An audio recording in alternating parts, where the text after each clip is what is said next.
Hey guys, you've heard of the Young Turks podcast because you're listening to it right now. But make sure that you subscribe and give it a 5-star rating if you like it. Thank you for listening.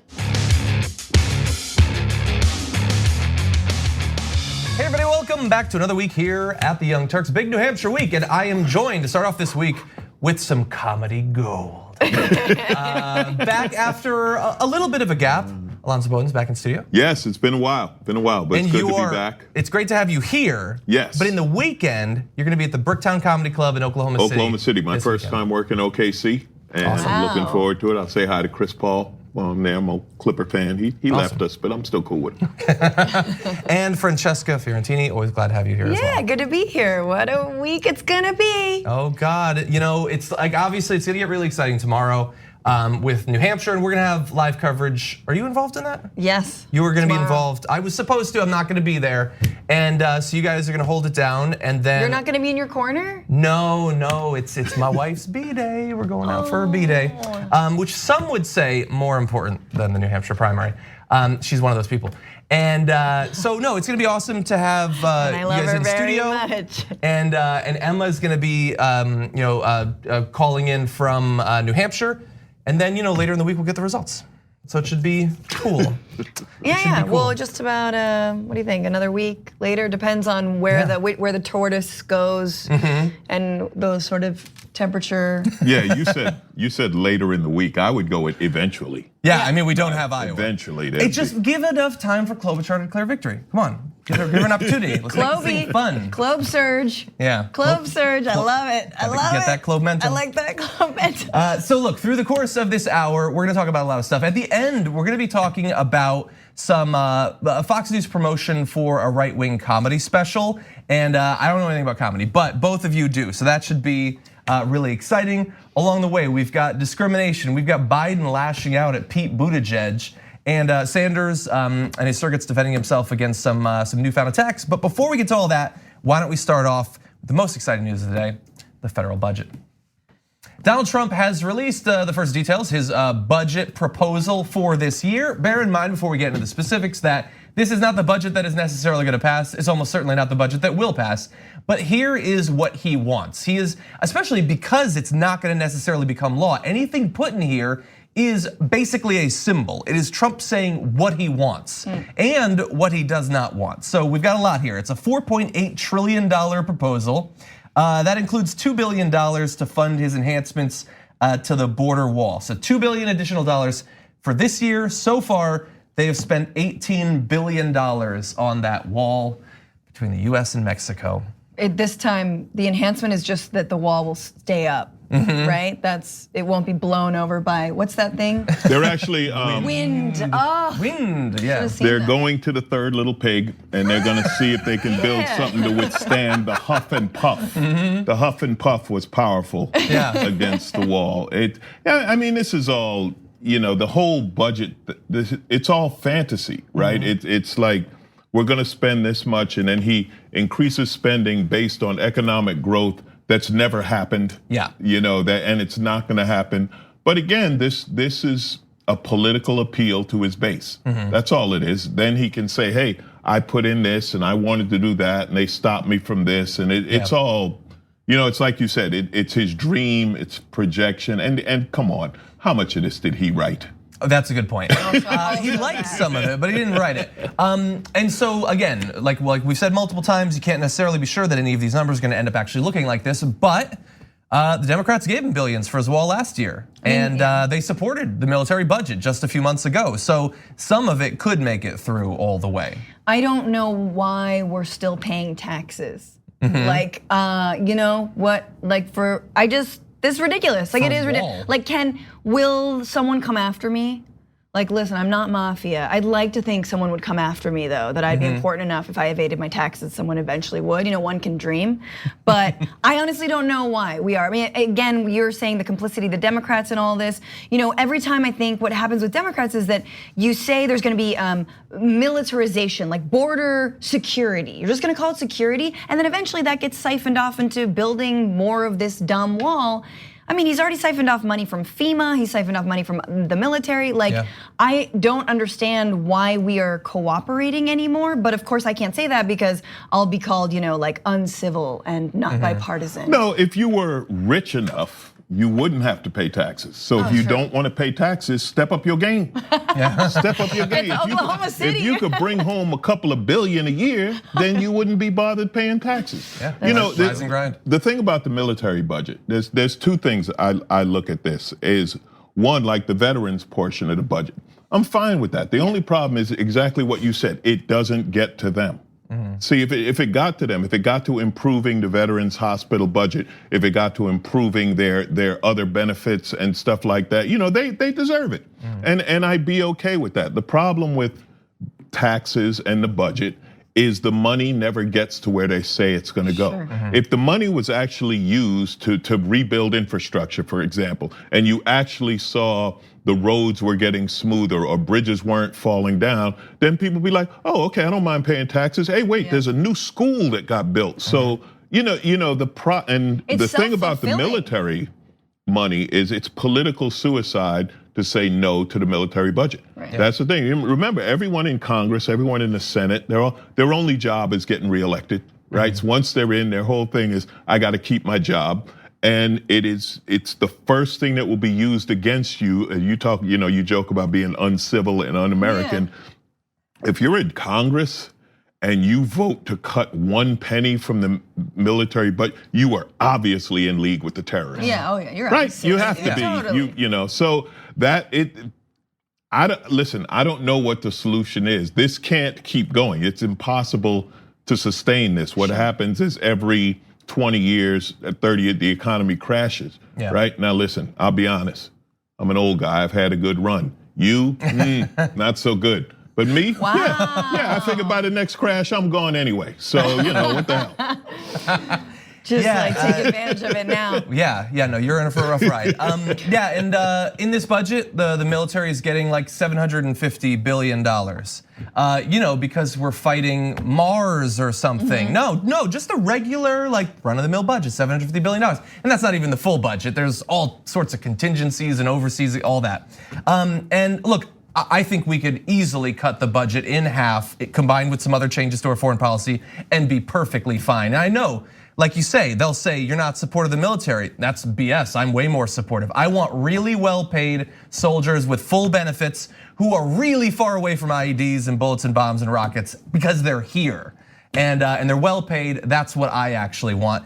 And I agree, people react negatively to any sort of talk about cutting the military budget, and that's why some people have been trying to shift the narrative about that for a very long time, but it's on us to do that. We have to redouble our efforts in the same way that we've been trying to get people to pay attention to the climate crisis for years and years and years, sometimes for some people decades. We have to do the same thing because we are wasting so much money that could go to so many other things. Absolutely. I mean, and I don't even know where the money for our allies who end up killing and disappearing journalists goes to. Is that in this military budget? Is that in the State Department budget? I'm not sure. I mean, you talk about terrorists, but it's as long as it's a state sanctioned, act, there's no terrorism there. What Saudi Arabia does or what Israel does, that's totally fine, right? We can't criticize that, or else we're definitely un-American, etc. This budget, though, I think is brilliant because it really is the continuation of Bannon's fan fiction between Charles Dickens and Ayn Rand, that he keeps on writing. And like he said it, they're about destroying the state. They want to dismantle the state. And Alonzo's point with you don't see the roads fixed, we don't put money into infrastructure. It's this self-fulfilling prophecy because if you don't see it being fixed, you're like, why do I pay taxes anyway? Oh yeah, the state's just gouging me. Everything's run down. It's it's all deliberate. And so, we are living in that nightmare fan fiction right now. And to address your point with the military budget, transparency is part of it because within this budget is just pay for the troops, for the soldiers, and housing. Show us how much money is being spent on that. And we're okay with that. Let's audit it. And then maybe we'll cut down on the budget to battle Mars. Exactly. Maybe that part, maybe Space Force they've got an emblem now. We'll get them T-shirts and then we'll just stop. And even again, I used to work in this industry, and some of these technological advances made by the military do come back to civilian life. Everything in your car was developed in aircraft years ago. Some of it makes sense and some of it's ridiculous, but they won't break it down. The other thing is, and this is where Trump's base and what you talked about with Bannon is so amazing.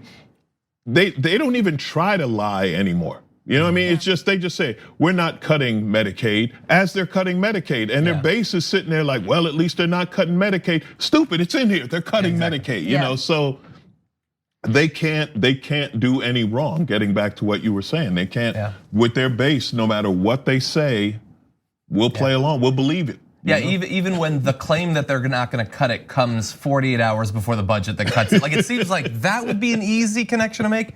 And really fast, I just want to run through a couple of the other big changes, mainly in the area of cuts, because you talked about what about our allies? Well, military allies probably going to be fine. But if you don't have a good military, if you're in trouble, well, you're screwed, because the Trump budget calls for a 22% cut to the State Department and the US Agency for International Development's budget. So effectively, overall, for foreign aid, it is a 21% cut.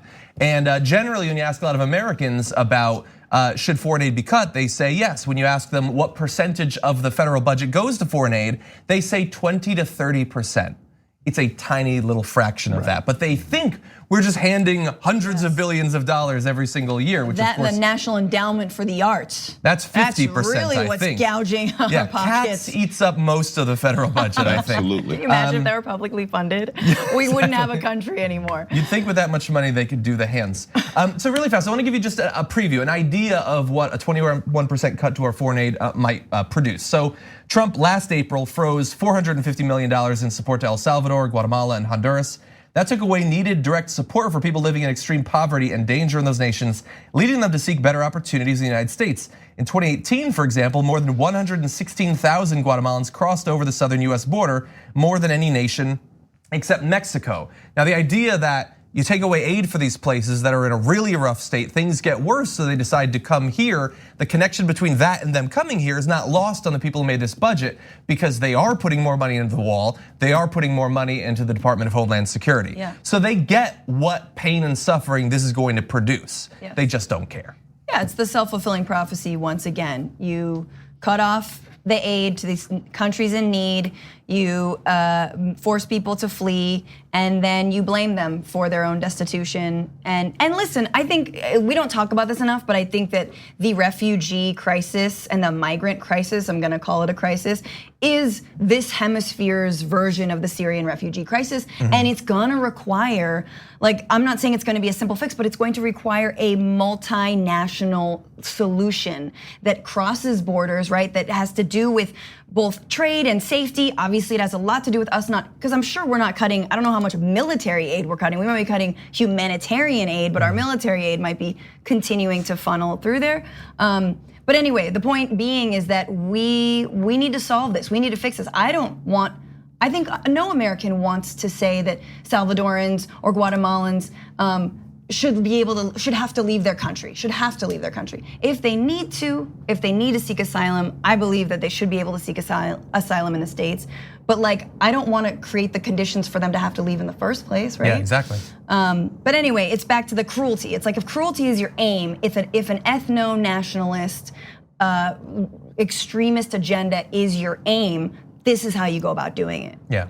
Absolutely. Listen, we could get a lot of that humanitarian aid. Let's just cut out the golf trips to Mar-a-Lago. That's 1/3 of the money that we're spending on humanitarian aid around where, I mean, what you said about the self-fulfilling prophecy, sure, take away their money, take away their food, take away their housing, take away any incentive, and they're gonna wanna come to a country where they feel they have a better opportunity.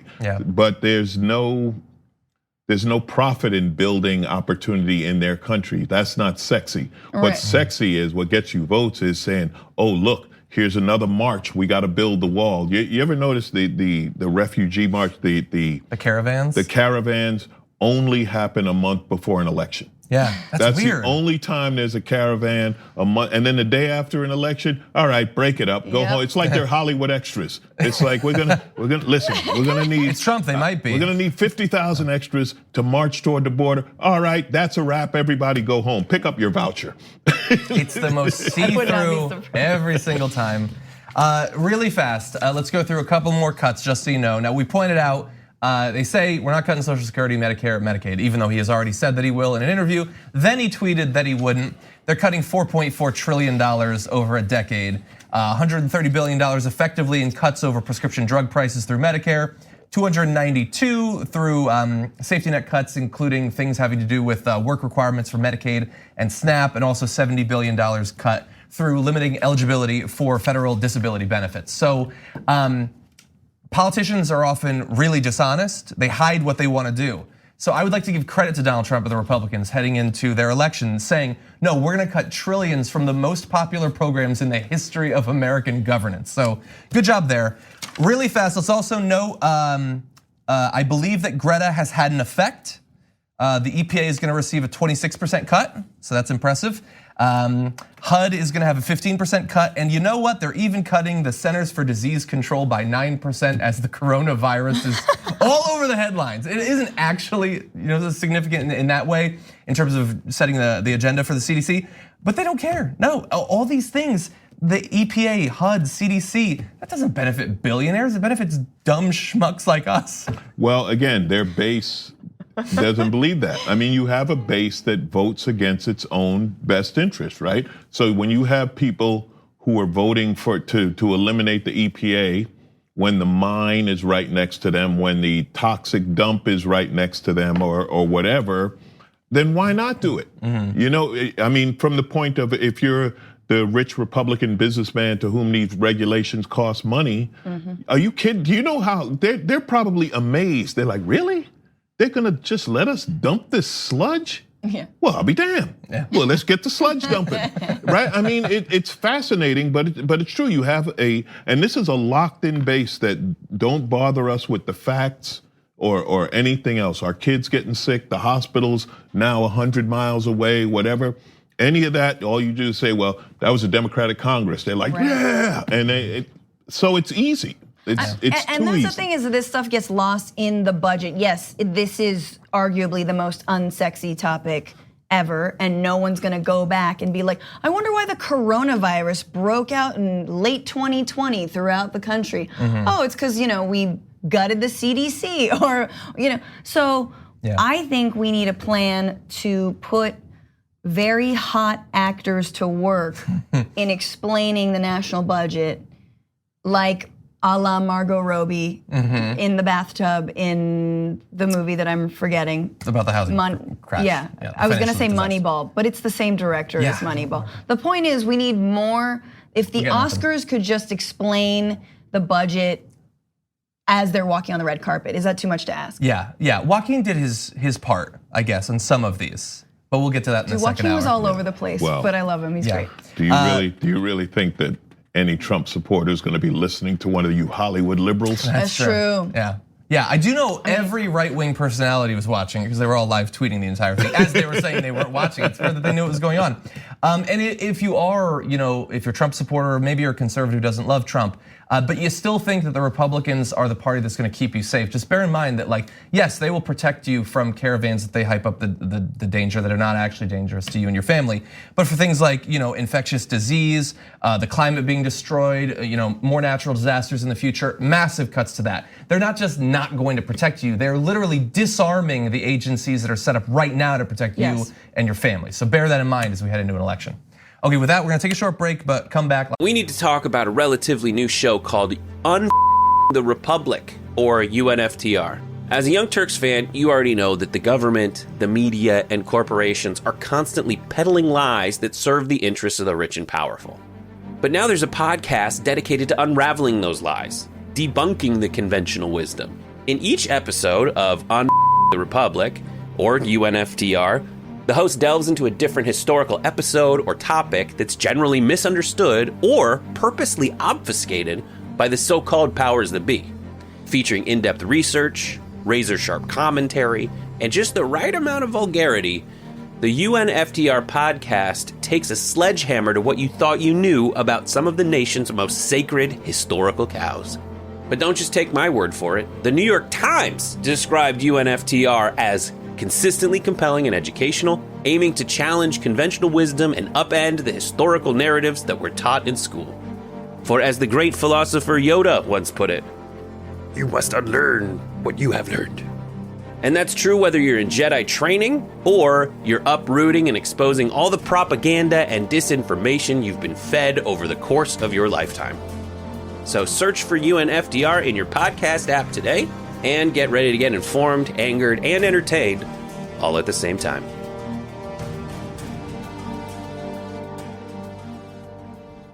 Lots more to get to. First hour, everybody. I started the show by saying how excited I was to have both of you on, and apparently I was not the only one. Yeah. Salty Sage wrote in a member's comment saying, Alonzo and Francesca, this feels like a power panel. And Liliana said, any day with Francesca on is an epic day. Super stoked Alonzo is going to be in my neck of the woods too, changing my plans this weekend. Step up, you're funny tonight, John. No, I'm trying to compete, I look like an idiot. And Progressive in a Moderate World said, Trump watched Les Mis right before working on the budget and thought, hey, great idea. Exactly. Do they have a cartoon version of Les Mis? I was gonna say, there's no way Trump could sit through Les Mis. No. Maybe the first 3 minutes, 5, something. That's about as good as he's gonna get. Oh, by the way, if you would like to have your members' comments read, you're probably gonna have to be a member. And if you wanna be one of those, you can go to tyt.com/join to become a member today, which is gonna get you access not only to all the special member stuff, post games and all that, and other shows, but also the exclusive content that comes at the end of our big election day. So tomorrow we're doing New Hampshire. Almost all of that is for everyone, but there will be a little bit at the end exclusive for members. So a little bit extra if you support the network. And with that, why don't we jump back into it? With Bernie Sanders now by virtually every metric, the front runner in this thing, he is accordingly being attacked more and more. And those attacks are coming from people like James Carville, which we'll get to, but also, of course, Donald Trump. Here is Bernie responding to some of Trump's attacks against him. Well, I think he's a communist. I mean, look, I think of communism when I think of Bernie. Now, you could say socialist, but did he get married in Moscow? We got a president who is a pathological liar. He lies all the time. No, I did not get married in Moscow. I participated in creating a sister city program with the city of Yaroslavl when I was mayor of the city. We had Republicans with us, people, city officials. So that's a lie. And obviously, I am not a communist, and I presume the president knows the difference. Maybe he doesn't. I would bet every dollar I have that he could not give a convincing definition of both separately. Yes, he could. Yeah, I think he could. Putin has taught him. Putin, that's one he better not get wrong. Putin's like, all right, this question you better We've know. been over this. You'd think with his history in Moscow, he wouldn't bring it up. Yeah, it seems odd to go. I'm just Very saying, true. there are certain towns I've been to that if you ask, the best I'll do is admit I've been there. Won't say there was anything that happened. No one else was involved. Yeah, it wasn't in a hotel room with sex workers doing their job that might have involved, we don't have to talk about urine. Did I say urine? I did. Wasn't something R. Kelly would call a holiday weekend. Exactly. Yeah. So we're really fast on that. I don't necessarily want to get so into it, but it is odd to pivot from years of people are being too critical on Russia and its government. They work with us in some ways, strong leadership, gets lots done, like the obvious friendship between them, trying to sort of normalize that relationship for several years and then turn back to, he was there. And that is by itself, and obviously he was wrong about the facts, but that seems like a weird pivot. I have no doubt that a lot of Trump supporters will be able to do that. They follow his words. Well, they'll have to change their Russia is our friend T-shirt. Don't they have those maybe they're double-sided? What? Yes, T-shirts? they are double-sided for sure. Or what was that chant? What was the Unite the Right had a chant? I'm really striking out today, you guys. It's Monday. Sorry, I don't know. I wasn't at that rally. What's interesting about Trump and Bernie that I've always found fascinating is that Trump actually understands that centrist Democrats and the establishment Democrats, corporate Democrats, really hate Bernie Sanders. And he utilizes that, he plays on that to actually, I would say, pick off or try to pick off unsuccessfully some people on the left, or more specifically, like try to sort of get the independent voters, get even like the right wingers who might sort of like Bernie because they like his ideas. He's trying to, and he utilizes it and he does it so well. And now that Bernie is a front runner, he's pivoting to, okay, he's a communist, he's a socialist. Obviously, to me, I wish Bernie would just hit back a little harder on this. Like, we're talking about a president who is he's just a walking corruption case. He runs his administration like a mafia. He's completely bludgeoned every Republican to fall in line with him politically. And he does go into the idea of socialism. And when it comes to Trump's version of socialism, which is corporate handouts, which is overinflating the military, that's taxpayer money too, So somehow we have tons of money when it comes to military, and we're totally broke when it comes to healthcare. Yeah. We actually have a little bit more of Sanders where he gets into a bit of that, and he does go a little bit harder against Trump. So let's watch. In many respects, we are a socialist society today. We have a huge budget, puts money into all areas. Now, Donald Trump, before he was president, as a private business person, he received $800 million in tax breaks and subsidies to build luxury housing in New York. Now, what does that mean when the government gives you $800 million in tax breaks and subsidies? The fossil fuel industry, whose product happens to be destroying our planet right now, receives tens and tens of billions of dollars in tax breaks and subsidies. So does the pharmaceutical industry. The difference between my socialism and Trump's socialism is I believe that government should help working families, not billionaires. So there was was that getting the area you want? There he was. Yeah. There he was. Yeah. I absolutely agree with you that they need to hit back harder, and much harder. Now, this is still, I think the Democrats are still too gentle in a fight. This fight, and I think you give Trump too much credit to say he's aware of Bernie's standing with centrist Democrats, et cetera. He doesn't know. People tell him, but he doesn't know. And the other thing, John, when you talk about how he bounces around, like Bernie said, he's a pathological liar. There used to be a character that John Lovitz did on Saturday Night Live. It was called The Liar. And I can't do it any justice, but what he would do, he'd get caught in a lie and he would just keep going with, like, he'd find something you believe, and then so it's literally like Trump is like doing the character, like Bernie's a communist. Yeah, that's it. He got married in Moscow. Yeah, that's the ticket. And this is, again, if it wasn't real, it would be hilarious. Yeah. He's making up the lies as he goes, right? Yeah. And but you have an audience that's believing it, right? This goes back to Barack Obama not being an American, right? Yeah. That the most ridiculous thing. You're like, well, who's going to believe that? Apparently millions, Yeah. There's no subtlety to what Trump does.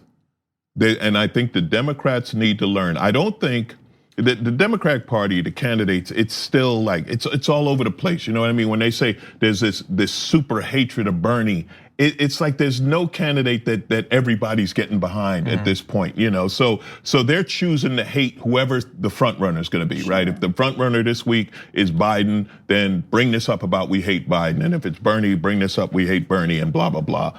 And I don't know how that's going to play out. But when you talk about the fight against Trump, this I love Michelle Obama, but when they go low, we go high. That ain't going to work. Nope. When they go low. Go low. Yeah. Go low. And that's the only thing, because unfortunately it seems to be what works. Yeah. And with Trump, like the media does, like, at least somewhat recently, they like to fact check Trump. But I worry that in his attacks against Sanders, the zeal for it is not gonna be there, because a lot of the media either believes the same sorts of lies about Sanders, or they find it convenient for them to be spread. As a tiny little example of that, in that clip that you saw where he says that Sanders got married in Moscow, I forget if it was Sanders or one of his surrogates, but they were on one of the cable news channels. And the way that was portrayed was Trump joked about him vacationing in Moscow. No, Trump did not joke about anything. He told a lie. He was corrected on the spot by Sean Hannity, a guy who came out looking like he had a connection to the truth. But the media, even that was spun in a way that still sort of made Trump look better than Sanders. I think he had such a good response though, and I am so sorry that I said I wanted him to be stronger. I think he was really strong, and I think Alonzo's right that other Democrats and the media have to not actually be honest when we're having this discussion. What do you mean when you are saying, but you're a socialist? This country, we shouldn't be socialist. You should define what you mean by that, because it shows that you're not actually listening to what Bernie Sanders is saying. He's never said that he wants to implement socialism in this country. He said he wants democratic socialist reforms, and he's not even really said that. He's just mostly focused on things like healthcare, on a Green New Deal. He's mostly talking about moving the Democratic Party back to being the party of FDR, of the working class, right? And I think this goes to our discussion about the budget. Absolutely, it matters and I think it's important for us to throw back in the faces of anyone who says this is socialism that we do give billions and billions of dollars to the fossil fuel industry, to the pharmaceutical industry, to the private healthcare industry. That companies get tax breaks left and right to supposedly give us jobs. So that is absolutely matters when we're having this discussion. We should bring it up at every point in turn. The media should bring it up. That is, if we're gonna really have an honest conversation of socialism, let's have an honest conversation about where the money currently goes in our country. Yeah. Well, the big problem with the media, there's a few big problems with the media, but it is another area where Trump's bullying techniques have worked masterfully. Because if you call him a liar, if you call him out on a lie, then you'll lose your White House credential. It's like, oh, well, you're not allowed to ask questions anymore because you pointed out an obvious lie he told, right? And the fact that the media is so owned by corporate companies now, and it is such a for-profit industry, you know what I mean? It's like, well, we don't want to offend the advertisers, which is really bad when we get to the media level of that, right? But that is the big problem. It's such a simple thing, to say, wait, that's not true. You. I don't know about you. I watch these news conferences, and I want somebody to be like, hey, excuse me, that's not true. What you just said, you just made that up. But they can't do it because they'll lose their credential or they'll lose their turn asking questions, right? And their bosses at whatever network they're from are like, you can't do that. You can't blow our access to the lies. White House We're getting exclusive access to lies. Yeah, it is increasingly difficult for the American public to get any sort of truth. Yeah, and that's what's and again, we're in a situation here, and the viewers of TYT are people who are engaged and who are involved. But that unfortunately is not the majority of America. The majority of America might turn on the evening news for a little while or something like that, and just unfortunately don't get informed. Yeah. I just want to read one of the members' comments because I love the name, co-host Cenk Uygur. I just think that's funny because he's not often here. That was beautiful, man. Bernie really has Trump on the socialism for the rich point. Yeah. And look, with that, I do think we're gonna have to move on. There's some great Nina Turner footage out. Nina Turner okay, footage. Okay, we're gonna play one. We can only comment for a minute after because we got a million things to get to. But look, you, Francesca, you wanted someone strong. Yes, I Bernie did Sanders. want someone strong. I think I have someone strong. So Nina Turner was on the news, and she was being asked about James Carville's just wild attacks against Bernie Sanders and his movement and his supporters and what it would mean if he were the nominee. And here's a bit of Nina Turner responding to those attacks. James Carville made the argument over the weekend that Senator Sanders isn't a Democrat, he's an ideologue, and we've got to get practical. If he is the candidate, he is not going to be able to help win over the Senate. Does practical mean that the 89 or so million people who are uninsured or underinsured in this country continue to suffer? Does being practical mean that we don't take steps in this country to deal with climate chaos and bring world leaders to bear? Does being practical mean that we continue to prop up a legal system that is unjust in every stretch of the imagination, that bears its weight down on black men and black women, and then by extension, if you are Hispanic or indigenous or poor? Does being practical mean that we don't say to the American people that you deserve better than what you are getting? That's not the kind of practicality we want. Does practical mean that you hold fundraisers and wine caves with Swarovski crystals with billionaires who want to control this system, does practical mean we continue to go with the status quo while 500,000 people sleep on the streets at night? That's not practicality. So with all due respect to Mr. Carver, what the American people in this country need, they need somebody that is unabashed and that has the courage and the conviction to stand up for them and to call out the rigging of this system.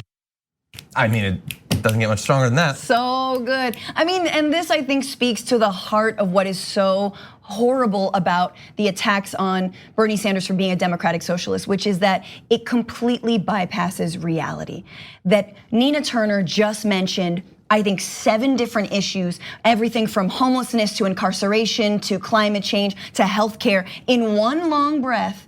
And that was more coverage than most news outlets do in an entire day. So this is someone who's actually in touch with reality. It's someone who's in touch with real people struggling. And she's bringing that and saying, yeah, it's not that radical if you look at where people are at. It's not that radical if you look at where Trump has taken us, which was already bad, 3 more years down this hellhole, right? And so even just to get back to quote unquote normalcy will require a radical agenda, but moving forward is gonna require some actual vision and some plans. So hats off to Nina in that. Yeah, exactly. Well, we want an ideologue. When a candidate's running, they're supposed to promise you the moon. They're supposed to aim high. I don't think a candidate's supposed to, I'm gonna go right about here, right? You know what I mean? You're gonna make promises, and then when you get in office, you do the best. Hopefully, you would do the best you can to make these things happen. So, this is the thing with the hatred toward Bernie. I think like if you're Carville, this statement gets you in the news. You know what I mean? Like that's part of his job. Yeah. So maybe I'm wrong, and maybe I'm underestimating this. But I don't think the Democrats who haven't decided yet, let's call them Democrats undecided or whatever, I don't think they don't automatically hate Bernie. And the stuff Bernie is talking about is what people need and what people want. So people are gonna listen to it. So I think in this situation, you're giving too much credit to James Carville. That honestly, I think you're giving too much credit to what, She remember, just said that. He's a talking head. That's his job. And if you're a talking head and you can't stir up enough controversy that somebody's mentioning you, then you're losing your job. You know what I mean? So We're talking hearts here. Yeah. We're not talking heads. Okay. Yeah. I'm done. It could be both. And his head is in now, but his perspective is maybe early 2000s at best, maybe the 90s. And I know that like what Nina Turner talked about there, and the way that they attacked Bernie at the debate, where like the first 10 questions are, hey, all of you, attack democratic socialism. Is it crazy? Aren't we gonna lose if we got that? Look, the term democratic socialism is new to a lot of people. The philosophy, the ideology is not. There's easily 100 million democratic socialists in this country. They just don't know it yet. But they have been craving a candidate that expresses those values, who champions that platform for a long, long time. And it is just amazing, the media figures, they just don't get it. So they have someone like Nina Turner and they don't know how to respond.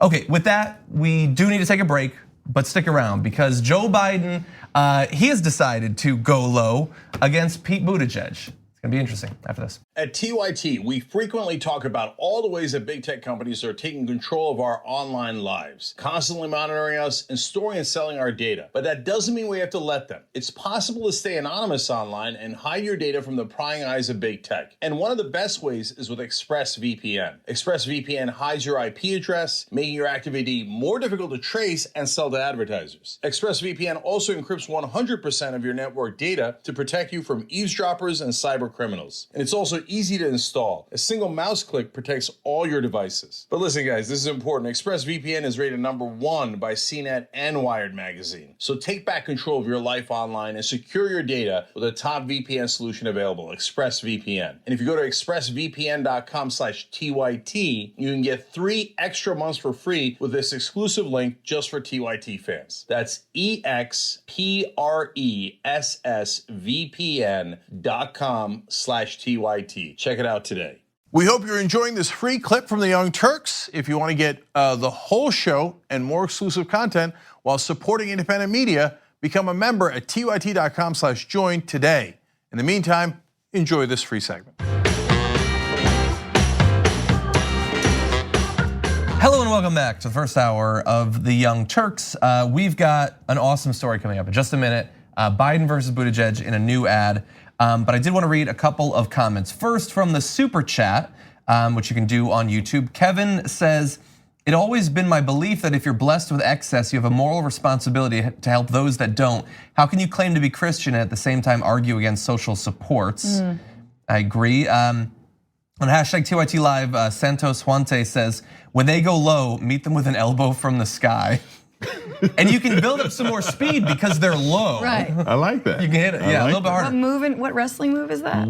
Elbow from the sky, I guess. Elbow from the flying sky. elbow. Yeah, flying elbow. And there was another member comment from Anji who says, "Alonzo is my favorite comedian / social commentator. I really look forward to seeing him on the show and hearing him on Wait, Wait, Don't Tell Me." Well, thank you. And I'll be on Wait, Wait this weekend. Awesome. But you don't have to wait long. No.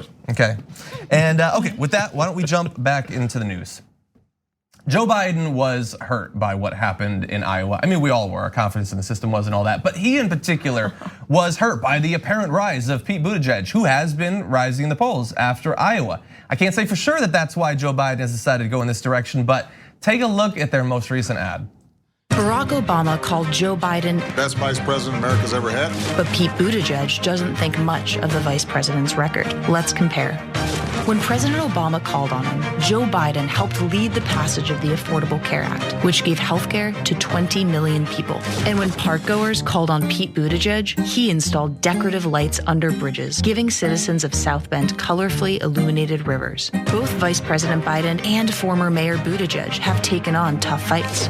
Under threat of a nuclear Iran, Joe Biden helped to negotiate the Iran deal. And under threat of disappearing pets, Buttigieg negotiated lighter licensing regulations on pet chip scanners.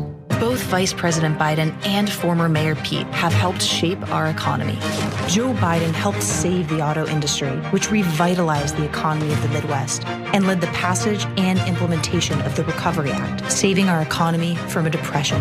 Pete Buttigieg revitalized the sidewalks of downtown South Bend by laying out decorative brick. And both Biden and Buttigieg have made hard decisions. Despite pressure from the NRA, Joe Biden passed the assault weapons ban through Congress. Then he passed the Violence Against Women Act. And even when public pressure mounted against him, former Mayor Pete fired the first African-American police chief of South Bend. And then he forced out the African-American fire chief, too. We're electing a president. What you've done matters. On the Democratic side, that's about as rough as I've seen so far this cycle. Oh, yeah. Yeah, the Republicans, they pull out the knives, in like seconds notice. But that for a Democrat, that was pretty brutal. The music against Mayor Pete. Although I don't know if the music were reversed, if I would have been like, yeah, but those lights under the bridges are important. Like, I think half of it was just music in my head. Yeah. Well, the music's part of the psychology of the good score. Like we were talking about off camera, John, the thing about being vice president, when you take credit for these things, we don't know how involved the vice president is. Other than Cheney, that was the only time when we knew the vice president was running things because, Bush would be going for a bicycle ride. Cheney would handle it. Sure. But it's difficult to judge, you know what I mean? Say how much of this he did. But it's a political ad. What's it supposed to? It's supposed to be this. It's supposed to be, this is my best and this is your worst. Yep. This is my best and this is your silliest, or whatever. That's what political ads do. They always say, oh, we're not gonna do that. Yes, you are. Yeah. Yes, you are, because that's what politicians do, because it has been proven that it works. Yeah. I just like watching moderate candidates go after one another and just, seeing, just like fighting over who has less effective ideas. Yeah. It's very cute. It's been a rough and week. I think progressives win when moderates do that, so more of it. Definitely. We were talking in our production meeting, there's a meme of like all the knights at the round table putting their swords in the middle. And it was like Bernie bros, Warren liberals, Klobuchar fans, and in the middle it's just hating Mayor Pete. Like it has been a big week for down and on Mayor Pete. Nothing can heal the Warren-Bernie divide. Like Mayor Pete Buttigieg. Yeah, common enemy. And we're gonna have his response in one sec. Just on the Biden thing, I don't know how involved he was in any one of these things, but I've been following him for about a year. And man, he says he was behind all the passage of all those things, the ACA, Iran nuclear deal, the Paris Accords, all that stuff. I gotta ask, what was Barack Obama doing during these 8 years? Because apparently Joe Biden was holding down the house. Yeah. He was going to the pancake breakfast and eating just a full stack and a grand slam. Shaking hands. Yeah. And, exactly.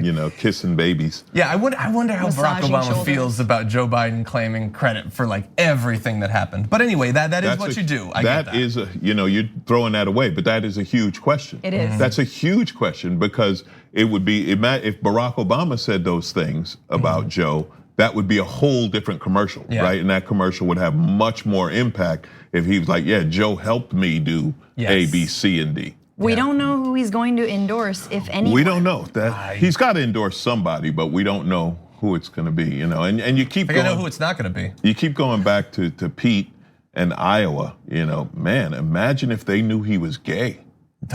Yeah, that would have been a whole. People would have been walking across gyms all over Iowa. Exactly.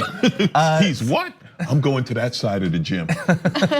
So we have the response from Mayor Pete to this ad. Here you go. Response. Well, it's a typical political attack, and it's too bad because so many communities like mine in South Bend, we know that we might look small from the perspective of Washington, but to us, it's what's going on in Washington that looks so small and small-minded. After CNN's Jeff Zeleny pointed out that Biden made a similar inexperience attack on Barack Obama in the 2008 presidential race, former Vice President Biden replied, quote, "This guy's not a Barack Obama." What do you think of that? Well, he's right. I'm not, and neither is he. Neither is any of us running for president. And this isn't 2008, it's 2020. It is, and so thus he's had many years to master his Barack Obama impression, which he pulls out all the time. Way to say nothing.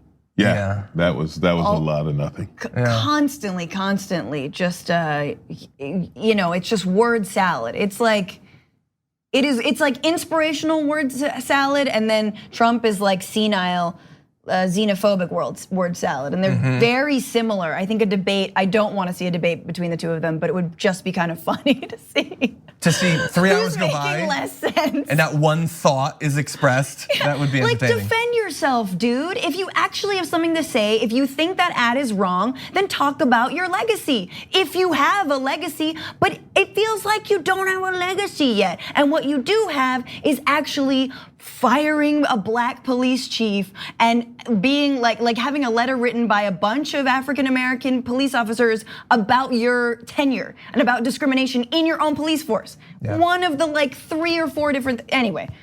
Well, that is his legacy. Yeah. I think it would have been hilarious if right when he said that, just none of us are Barack Obama. A little Barack Obama head just popped up. Damn right you ain't, and then just disappeared. Just damn right you ain't, and then just disappear. Wouldn't it be great if Barack just finally reached a point like stop being Barack like this? There's nothing to lose anymore. Yeah. Say what you really think, what you really feel. That would be awesome. But what does he really think? I don't think we know. He's one thing. You can't read him. You can't read him. And they said this through his whole presidency. And a lot of times people are like, he doesn't know what he's talking about or whatever. And then they'd find out 2 years later, like, wow, he was right on top of that. Like he literally, you don't want to play poker against him. I'll tell you that. He doesn't give up anything. But just if that head would have popped up, can't we get Key and Peele to bring back Angry Barack to just pop up? Damn right you ain't. That'd be just, oh man, that would have been perfect. Okay, we're gonna have to work on that. I think we have time for one more story. Let's do that. There's a promo recently on Fox Nation for a right-wing or right-leaning comedy tour that's going around. Here's a bit of that promotional footage. Life, liberty, and the pursuit of laughter.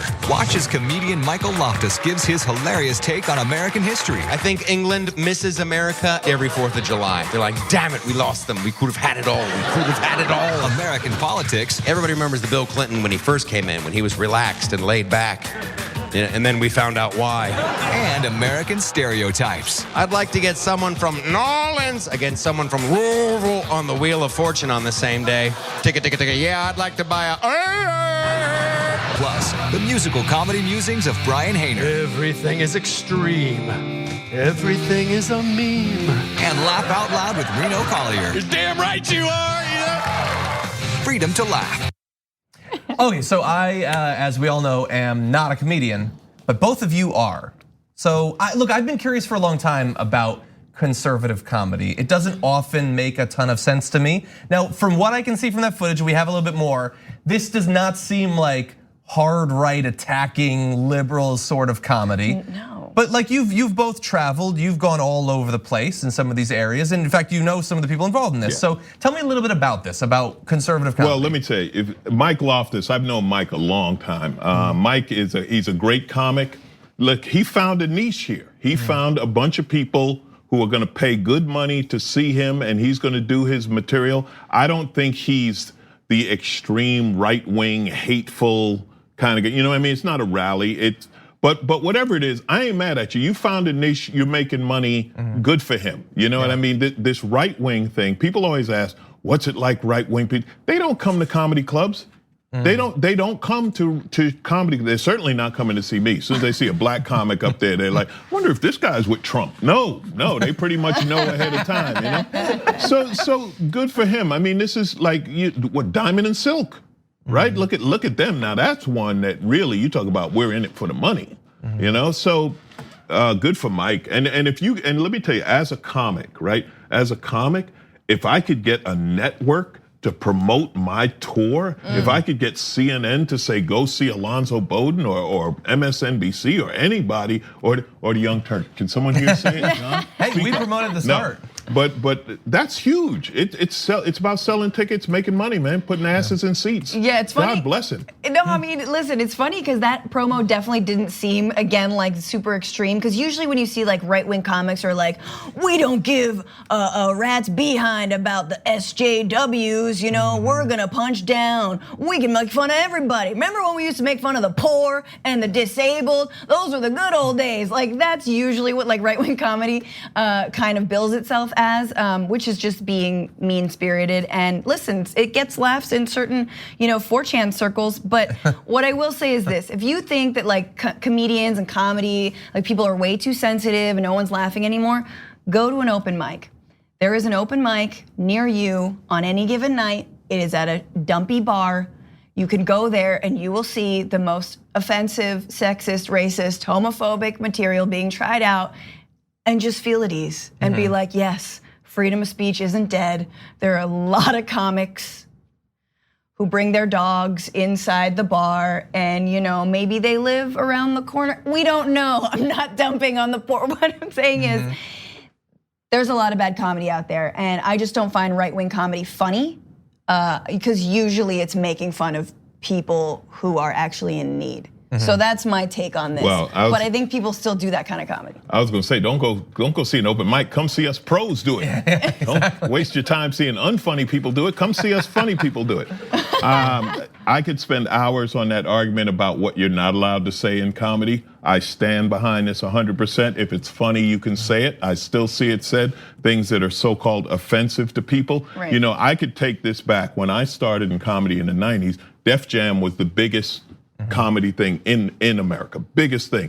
Def Jam wasn't big on white people, Jay Moore used to have a joke during Def Jam. He's like, I watch Def Jam to see how white people are supposed to talk, right? Because a bunch of black comics were like, hey, white people do this, white people. There's no hate, it's different and it's funny and it is what it is. So if he's doing a right-wing comedy show, it's probably not gonna be funny to you if you're left-wing. Just like if you're a right-wing person and you go to the typical comedy show, because comics definitely tend to lean left, you're gonna be like, this isn't funny. When they make fun of Trump, you're gonna be like, oh, that's not right. He's the president. We should respect the office, right? How many times have we heard that nonsense? So I ain't mad at him. Good for him. Go, Mike, make some money. Maybe pay me back what he owes me. I'm kidding. He doesn't owe me any money. I'm joking. See, that's funny. I'm joking. That's funny. Okay, well, unfortunately, that's all the time we have, but thank you to both of you for joining me. Francesca, always good to have you here. Yeah. Alonzo, I hear you're in Oklahoma City this weekend. I'm gonna be in Oklahoma City at Bricktown. And on Wait, Don't Tell Me. So you can get plenty of me this weekend if you're in OKC. Do you know if there are seats awaiting asses at Yes, unfortunately. Butts in seats. Okay, well, let's see if we can fill that up, okay? Thank you to both of you. Thank you, John. For everybody home, we have another hour coming up right after this. Thanks for listening to the full episode of the Young Turks. Support our work, listen ad-free, access members-only bonus content, and more by subscribing to Apple Podcasts at apple.co/TYT. I'm your host, Cenk Uygur, and I'll see you soon.